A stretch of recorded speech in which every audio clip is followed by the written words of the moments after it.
دوسرا نام فاتحۃ الکتاب ہے اور تیسرا نام سبع مثانی، یعنی وہ 7 آیتیں جو مقرر دہرائی جائیں۔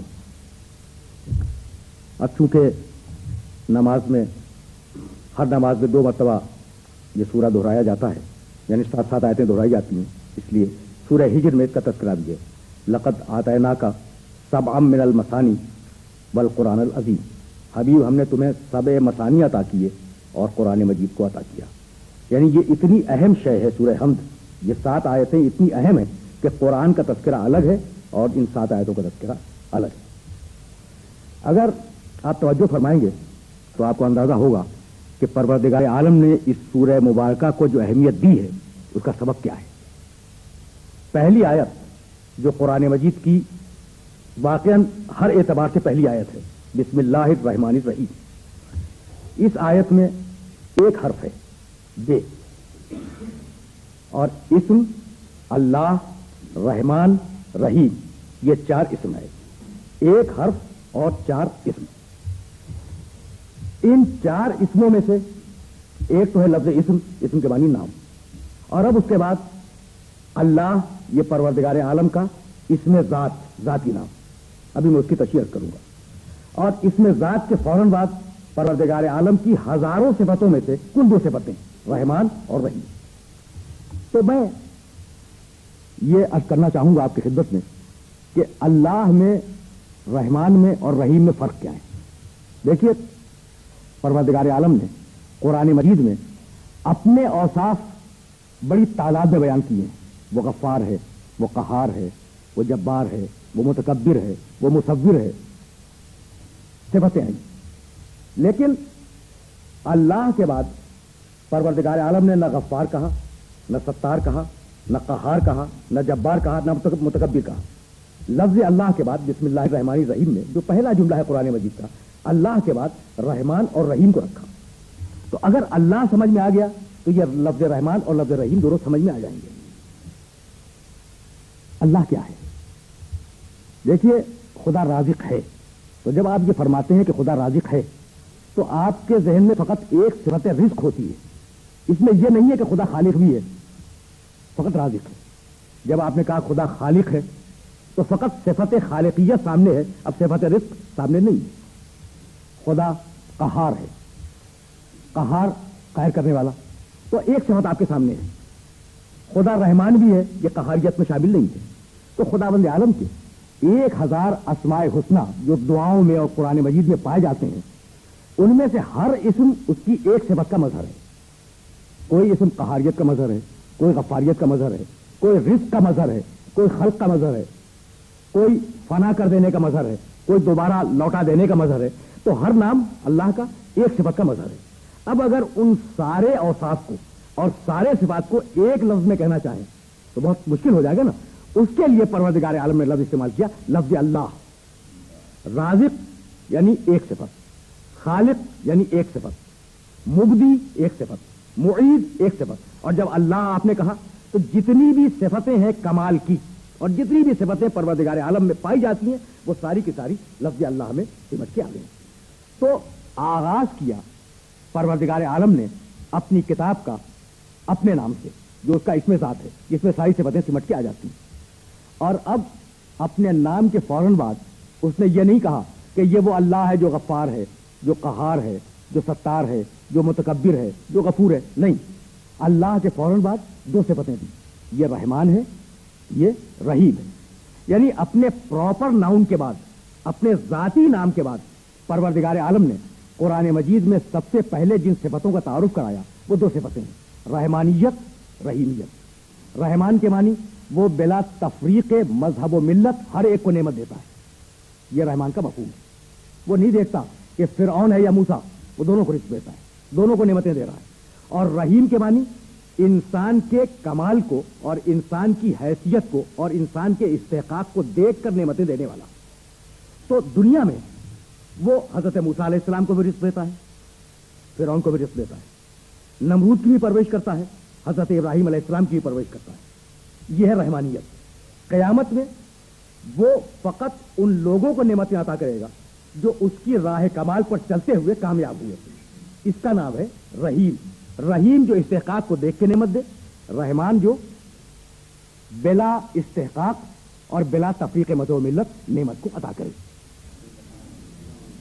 اب آپ نے توجہ فرمائی کہ اس کا جنبہ رحمت اس کے جنبہ قہر پر، جنبہ غضب پر، جنبہ انتقام پر اگر حاوی نہ ہوتا تو پروردگار عالم لفظ اللہ کے بعد ان دو صفتوں کو نہ رکھتا۔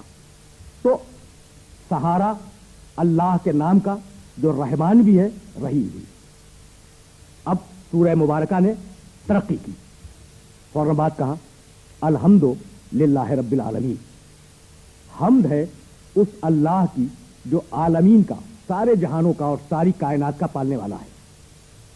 فوری طور پر اس مقام پر جو سوالات ذہن انسانی میں پیدا ہو سکتے ہیں وہ دو سوال ہیں۔ بھائی حمد کے معنی تعریف، حمد کے معنی شکریہ، تعریف کر رہے ہیں، مقام شکر میں ہے، حمد اللہ کی۔ تو فوری طور پر انسان کے ذہن میں دو سوال پیدا ہوں گے کہ بھائی جس اللہ کی آپ حمد کر رہے ہیں وہ ہے بھی یا نہیں، پہلا سوال۔ دوسرا سوال جو ذہن انسانی میں آئے گا کہ ہوگا بھائی ہم کیوں حمد کریں، ہمارا اس سے تعلق کیا ہے۔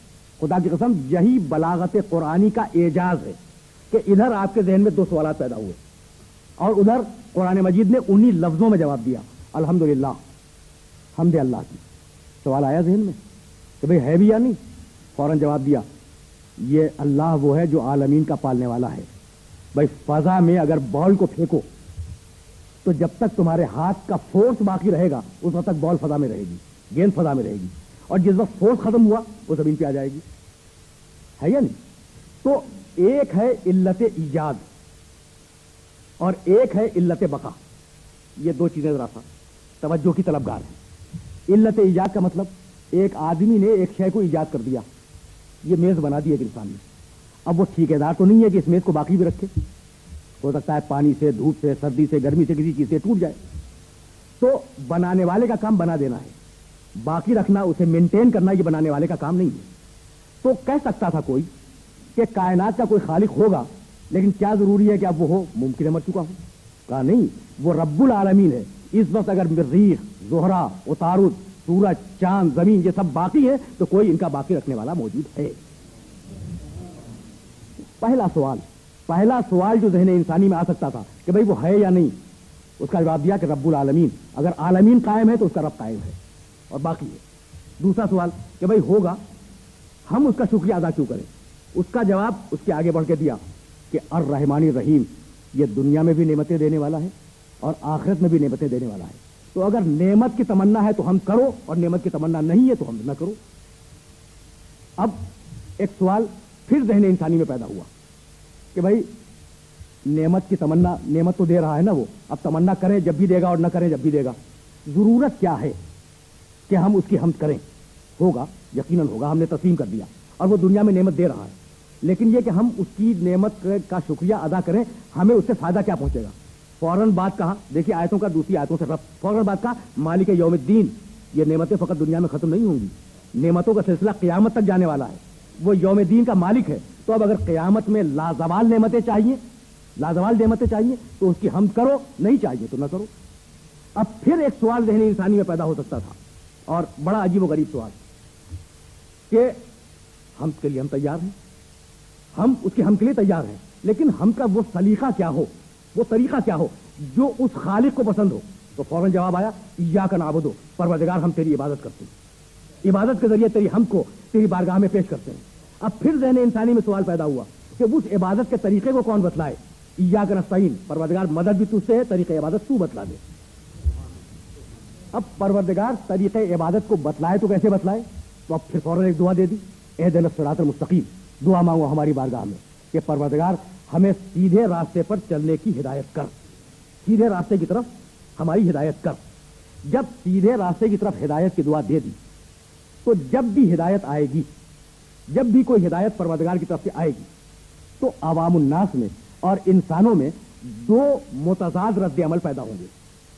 دیکھیے اب آیت کا اختتام ہو رہا ہے، جب بھی ہدایت آئے گی پروردگار کی طرف سے تو انسانوں میں دو متضاد رد عمل پیدا ہوں گے، کچھ لوگ اس ہدایت کو قبول کریں گے، کچھ لوگ اس ہدایت کو ٹھکرا دیں گے۔